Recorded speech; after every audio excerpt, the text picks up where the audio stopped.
José Revueltas, el luto humano. Capítulo 1. La muerte estaba ahí, blanca, en la silla, con su rostro. El aire de campanas con fiebre, de penetrantes inyecciones, del alcohol quemado y arsénico, movíase como la llama de una vela con los golpes de aquella respiración última, y tan tierna, tan querida que se oía de un lado para otro, de uno a otro rincón, del mosquitero a las sábanas, del quinque opaco a la vidriera gris, como un péndulo. La muerte estaba ahí, en la silla. Dios mío, y sí, va a morir. Dentro de algunos minutos abandonaría la silla para entrar bajo el mosquitero y confundirse con aquel pequeño cuerpo entre las sábanas, sino porque la respiración, sino porque los golpes y la llama, el aire como llama, lenta, lenta, de un lado a otro, del quinque a la ventana, del rincón a la pared, balanceando su masa atroz, precursora. Un cuerpo tan pequeño, con una respiración tan grande para que la muerte entrara. Su mujer, junto a la camita, volvió el rostro hacia él con una expresión aguda, inteligente de pesar. La escena se hizo insoportable y él esperaba ya el estupor que todo aquello le causaría, la tontera terrible que se iba a meter dentro de su cerebro después. Entonces no pudo reprimir una mirada para ver si aún estaba ahí en la silla, pero había desaparecido. Quizá nunca estuvo sentada, con su rostro blanco, y todo fue una visión, mas lo cierto era que visión u otra cosa había desaparecido. Su mujer dejó oír algo como un ruido, algo que no debía explicarse con la voz. Debía haber dicho, ha muerto. Y entonces él se pudo atrever ya a moverse de su sitio, y también junto a la cama, ahora con sus propios dedos, intentó cerrarle los ojitos duros, de resorte, como los de una muñeca, se dijo, solo que más extraños. Comenzaba a sentirse tonto, tal como pensó en un principio que iba a estar, y sólo la conciencia de la estupidez era lo único inteligente que se movía aún en su cerebro opaco y sordo. Siniestramente activa, su mujer amortajaba el cuerpecito muerto, llena de cariño, pero con una especie de trágica osadía, como si no tuviera el comedimiento necesario frente a un cadáver. Se volvió para mirar a su marido con ojos resueltos y bárbaros. No podrás negarte ahora. Él no podía negarse ya, en efecto. Ni siquiera movió la cabeza como antes, terca y dubitativamente. Se sentía tonto de tan triste. La muerte ya no estaba en la silla, pero tampoco Dios en aquel cuerpo fallecido, porque la muerte no es morir, sino lo anterior al morir, lo inmediatamente anterior, cuando a uno entra en el cuerpo y está inmóvil y blanca, negra, violeta, cárdena, sentada en la más próxima silla. Sí, dijo, pues ahora ya no le importaba ir por el cura. Iré a llamarlo.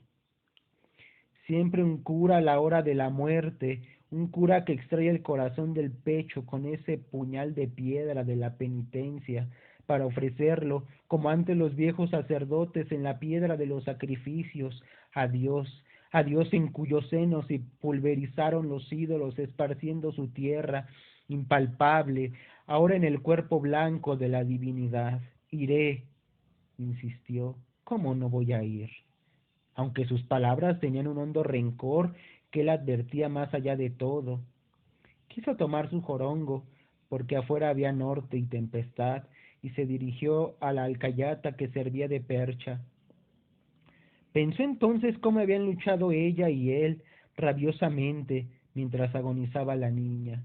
Él no había querido ir por el cura, y no quiso a pesar de que aquello podría significar algo terrible y grande, vacío y sin esperanzas.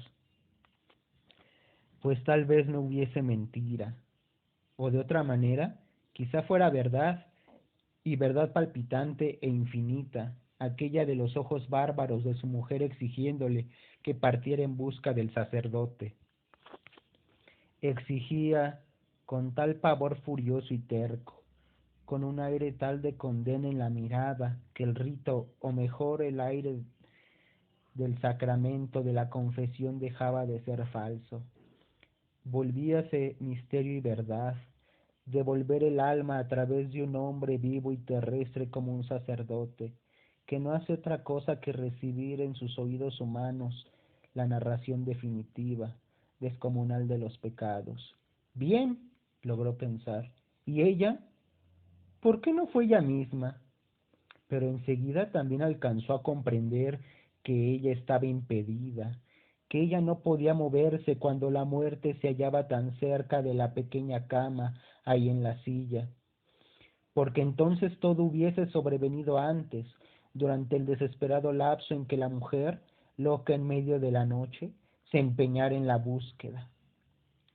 No, el único capaz de traer los sacramentos, las cosas sacramentales, los rojos misterios católicos, el aceite sagrado, la estola ardiendo, era él que permaneció fijo en su lugar mirando con atontada pena la verde, al azul muerte de la silla. Hoy todo parece inútil, y si él estaba equivocado, es decir, si existía esa inmovilidad de tinieblas, ese vagar sollozando, bajo la mirada de Dios, de que la iglesia hablaba con tan recia y colérica fe, su hija sufriría incluso más que todo lo que ya había sufrido en la tierra. Si no hay más remedio, atravieso a nado el río. Al amanecer vendré con el cura, de todas maneras. Su mujer lo había odiado por un instante, cuando la niña roncaba ya sin remedio, mas con un odio de tal intensidad, tan enorme y duro, que aquel instante tuvo el valor de una vida entera, como si lo hubiese odiado por 1000 años. Él iba por el cura con rabia. No podía existir la vida eterna, la mujer eterna, la muerte eterna, sin límites. Aunque en los ojos de su mujer sí existía esa vida eterna, rabia de ir por el cura y de que la muerte quizá no tuviese fronteras, grande como un músculo de Dios, de cualquier modo ya no podrá salvar su alma, se dijo con pena, pensando en la niña muerta, y tornaba a mirar las durísimas mandíbulas de su mujer, que parecía creer en Dios con ellas y con su calidad de huesos cerrados. Ella es Dios y ella es el sacramento. Dios existe tanto en ella como en mí no existe. Pero lo cierto es que no era Dios, sino otra cosa la que Bárbara despiadadamente estaba exigiendo. Ahí que aquella muerte pequeña, que aquel soplo evadido fuese preparado, dispuesto sagradamente para el misterio. Antes de salir sentóse por un momento en la misma silla donde estuvo la muerte, para observar todavía a su mujer, que había encendido unos cirios. ¿Y de dónde cirios? Como si los tuviera preparados desde mucho. Afuera soplaba el norte.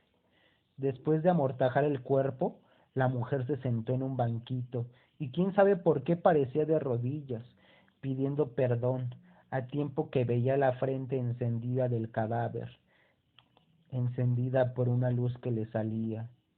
Dios santo, si estaba muerta. Me iré a nado, si no hay más remedio, insistió él, de tan triste como estaba. El norte daba golpes sobre la noche, y el cielo no tenía luz, apagado, mostrando enormes masas negras que se movían espesamente, nubes o piedras gigantescas o nubes de piedra. Ya no decía nada con los ojos, de pronto vacíos, fijos.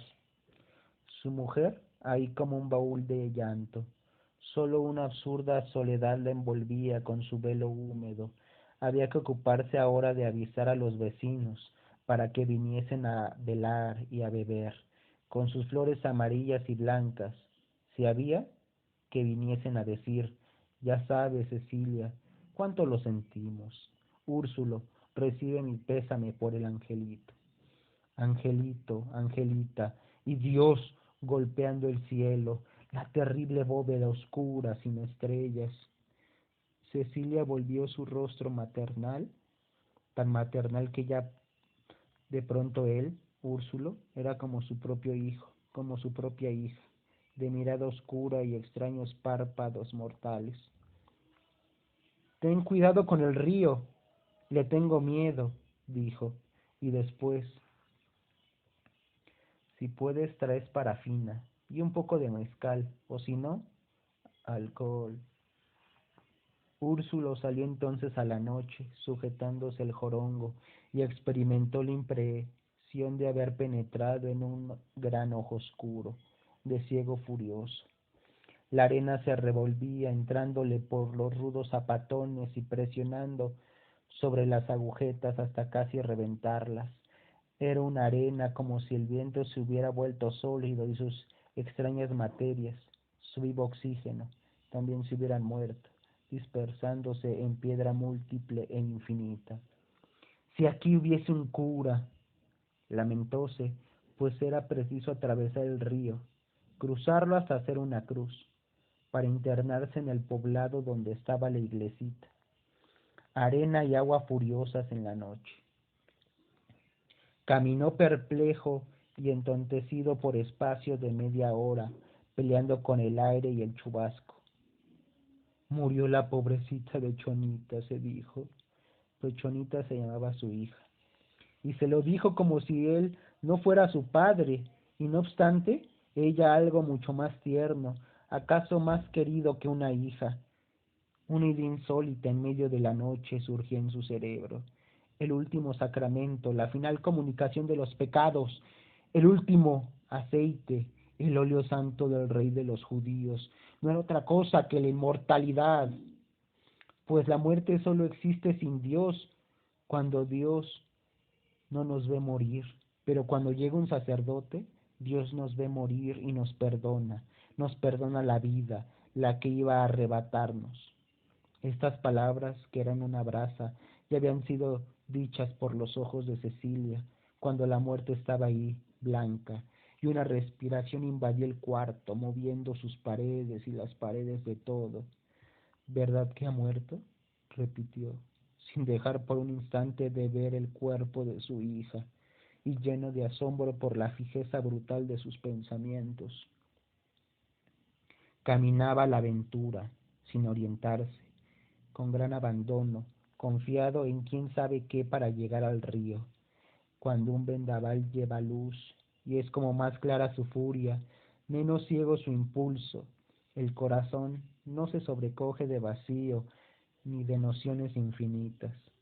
Presiente un lejano golpe de esperanza, pero cuando en la noche el viento se desata y sus mil cadenas baten en la tierra, el espíritu vuelve a sus orígenes, a sus comienzos de espanto, cuando no había otra cosa que tremendos anticipos de gemidos. Tropezó con un cercado en medio de la abrumadora oscuridad. ¿Qué? ¿Dónde estaba? El viento en su derredor de agua gemía, sordo y arbitrario. Entonces Úrsulo sintió que, de tan triste, de tantas y repetidas ideas como tenía en la cabeza, había extraviado el camino. Golpeó el cercado de madera. ¿Estoy muy lejos del río? Y estaría en realidad muy lejos, independientemente de que alguien diera respuesta a sus gritos y lo situara. Dentro escuchóse un ruido pequeño y luego la voz indispensable, desconfiada, sorda. ¿Qué quiere? El río, atravesarlo. El río, serpiente de agua negra y agresiva, sucio de tempestades, con su lecho de fuera en la agitada superficie. Entre sueños, la desconfianza nocturna, el siempre esperar un enemigo en las tinieblas, hizo hablar también la voz de una mujer que murmuró junto al marido. ¡Tu machete! El metal sonó dentro. ¿A estas horas al río y con el chubasco? Úrsulo sentía la terrible angustia de que no le abrieran. Voy por el cura. Miente, pensó el otro hombre. Es Úrsulo que viene a madrugarme. De una vez dime qué quieres, Úrsulo. Úrsulo no dijo nada. Ahora pensaba a su vez que lo iban a matar, que abrirían la puerta para descargarle un machetazo, que aquel hombre no perdonaba nunca. Ya estaría de Dios. A Cecilia se le murió la niña. A Cecilia, como si aquella niña no fuese también suya, aunque en verdad era Cecilia quien la había perdido. Oyó entonces cómo el machete, suavemente, con dulzura, fue colocado de nuevo en el horcón, y la voz rencorosa. ¡Entra! Aunque también casi conmovida. Se odiaban tal vez y ya juntos, el uno frente al otro. No había palabras, sino un mirarse indefinido, impenetrables los ojos ciegos. Vienes a madrugarme. Anda, pues, le dijo Úrsulo sin moverse de su sitio, ajeno, como si hubiera pronunciado otras palabras. Úrsulo movió la cabeza de un lado a otro, negando tristemente. Me perdí con este norte, no traigo armas, de veras, se murió Chonita. Explicó que iba en busca del cura, que deseaba atravesar el río. Y otra vez permanecieron mudos, en sorda lucha. Ahí dentro todo era de tierra, sin muebles, apenas una silla y un metate antiguo, prieto como iguana. Del techo colgaban trozos de carne seca de res llenos de humo, con su color humano, indígena, de cobre. Se le fue la hija. Voló el angelito, pensó Adán, pues todos los niños son pequeños ángeles que vuelan, y miraba los hombros tristes, acabados de Úrsulo, y que tenía la cabeza inclinada y los ojos espesos de amarga ternura. Te doy mi pésame, musitó. El viento tenía una manera de golpear con la arena, con el agua, una manera terca y sombría, de país terco y sombrío. Y no podían matarse estando ahí el uno frente al otro, solo porque una muerte físicamente extraña a los dos los separaba. Vamos, pues, dijo Adán. Úrsulo levantó los ojos, pero no descubrió nada en los de Adán, pues nada había, solo el tezontle lejano de una raza, antigua como el viento, Adán, el Hijo de Dios, el primer hombre. ¡Vamos! La mirada recelosa de loba, el cuerpo de loba, el vaho de loba de la mujer, intentó una prevención, un gesto. Tu machete, Adán. Adán la miró, y quién sabe qué decían sus ojos de piedra que entraron por la mujer como un cuchillo. Salieron. Adán sin el machete, desnudo, sin la parra, sin la hoja. Poseía una barca para cuando iba a comprar aguardiente, cerillos, petróleo, carne seca, mezclilla, agujetas, espejos, en el pueblo al otro margen del río. Con un hierro ardiendo le había puesto la cautivadora en un costado, hundidas las letras en torno de la vela vial. El olfato los llevó al río y también un sentido que era una especie de reunión de todos los sentidos, como si la corriente lengua del río se percibiera sin verla por los ojos, sin oírla por los oídos, sin tocarla, únicamente porque el hombre es también agua que corre y desemboca, que colecta barro e impurezas en su transcurrir, materias con manchas y otras inmaculadas.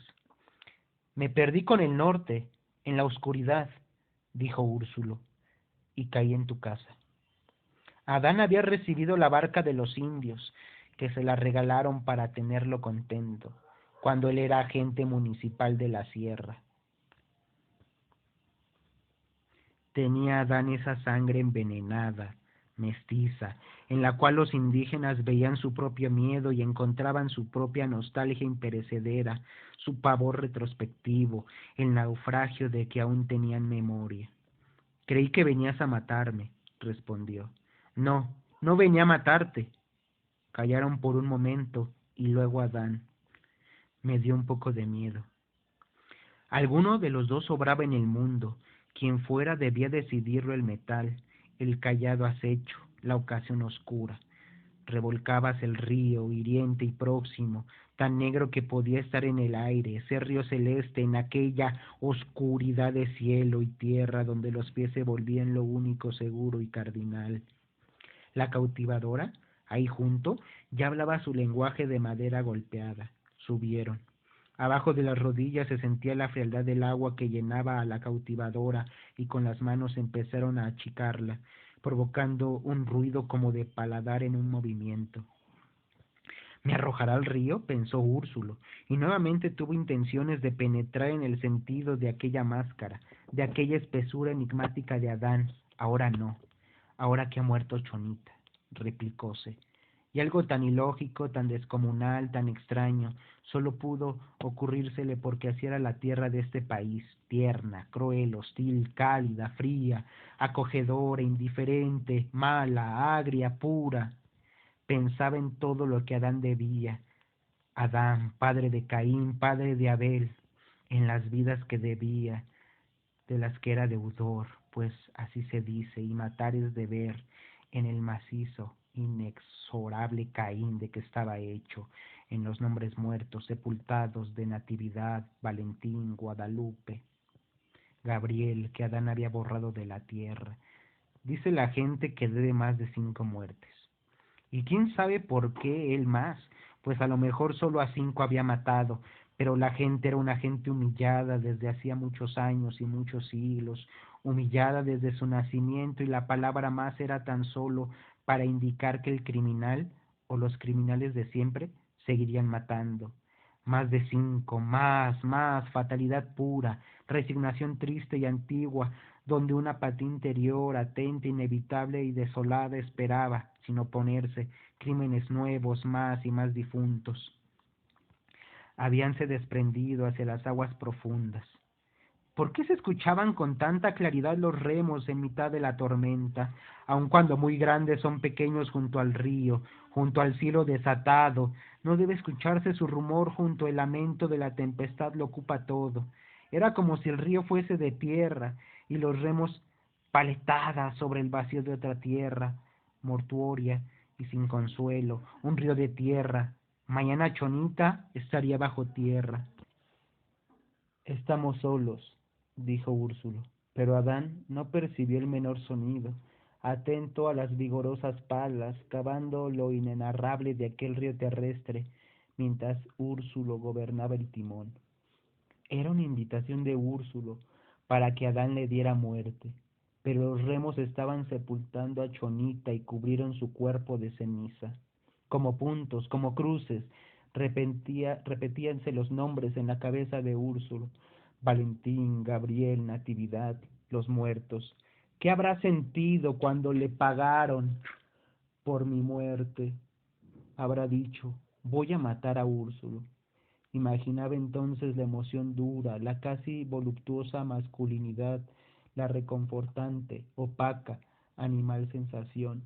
Adán debía descender de los animales mexicanos, del coyote, de aquel pardo iscuintle sin pelos y sin voz, con cuerpo de sombra, de humo, de la serpiente, de la culebra, de las iguanas tristísimas y pétreas. Si tuviera un machete, una pistola, y si su hija no hubiese muerto hoy, Úrsulo lo mataría. Porque Adán era hijo de los animales precortesianos que tenían algo de religioso, bárbaro y lleno de misterio y de crueldad, aunque también Úrsulo descendía de esos mismos animales. El río habíase vuelto un torvo caballo herido por metales ardiendo, que galopaba fuera de su cauce. Podían matarse, uno u otro podría dar la señal del impulso de muerte. Basta que él o yo empujemos, pensó Úrsulo, pero un grito lo contuvo. ¡Úrsulo! El grito desesperado de Adán, a quien un golpe de remo había precipitado al río. Se despeñó como si algo lo reclamase, y esto era sencillo y duro, como un matrimonio de dos oscuridades. Habrá que salvarle la vida. Úrsulo entonces luchó con desesperación en contra de aquel ser insensato que lo abrazaba, impidiéndole nadar. Iba a salvarlo, y Dios sabe por qué. ¿Acaso porque se trataba de salvar una especie de destino representada por aquel hombre, por aquel Adán, hijo de Dios, padre de Abel, padre de Caín, de salvar el fratricidio oscuro, el crimen del Señor, del Hijo y del Espíritu Santo? Hoy no podía dejar que se ahogase. Cualquier otro día menos hoy, cuando su hija allá, bajo los cirios, recibía una luz última, el parpadeante soplo de la nada. Arrojó el cuerpo al fondo de la barca, jadeante, el pecho oscuro de una respiración mojada, de un rápido viento con fatiga. ¿Por qué lo había salvado? Ellos eran dos iscuincles sin voz, sin pelo, pardos y solitarios, precortesianamente inmóviles, anteriores al descubrimiento. Descendían de la adoración por la muerte, de las viejas caminatas donde edades enteras iban muriendo por generaciones en busca del águila y la serpiente. Eran dos pedernales, piedras capaces de luz y fuego, pero al fin piedras dolorosas, oyendo su antiguo entrechocar desde las primitivas pisadas del hombre misterioso, del poblador primero y sin orígenes. Cruzarían el río y después, antes de llegar con el cura, el brusco mezcal les dolería, por el cuerpo calentándolo. Aun cuando, ¿qué sentido encerraba aquello frente a todo lo muerto, frente a todas las cosas muertas y sin resurrección? La noche parecía no tener fin, y Adán, dentro de la cautivadora, como dentro de un ataúd, con el cerebro oscuro y la respiración entrecortada, tampoco tenía fin. Los remos batían el agua terrenal y mortuoria. Gracias, pensó Adán, pero un récord inexplicable, una vergüenza, un agradecimiento rencoroso le impidieron pronunciar la menor palabra. Ya podían verse dos o tres luces vacilantes, que subiendo y bajando eran un anuncio del pequeño pueblecito. Las campanas del humilde templo dejaban, con el aire, notas trémulas y angustiosas, como ramas diminutas arrancadas a otra, corpulenta y central. Aquello parecía un lamento de auxilio en mitad de la noche turbia. ¿Por qué no habrá dejado que me ahogue? Y un sentimiento inaudito embargó el pecho de Adán, porque hubiese querido en ese instante echarse sobre Úrsulo para arrojarlo al río, y de una vez desembarazarse de todo, del odio que le tenía, del miedo, del agradecimiento. Podría matarte ahorita, gritó, pero no quiero. Úrsulo permaneció callado, comprendiendo que si Adán no lo mataba era únicamente porque su hija, la hija de Úrsulo, había muerto, y hoy iban juntos por el cura.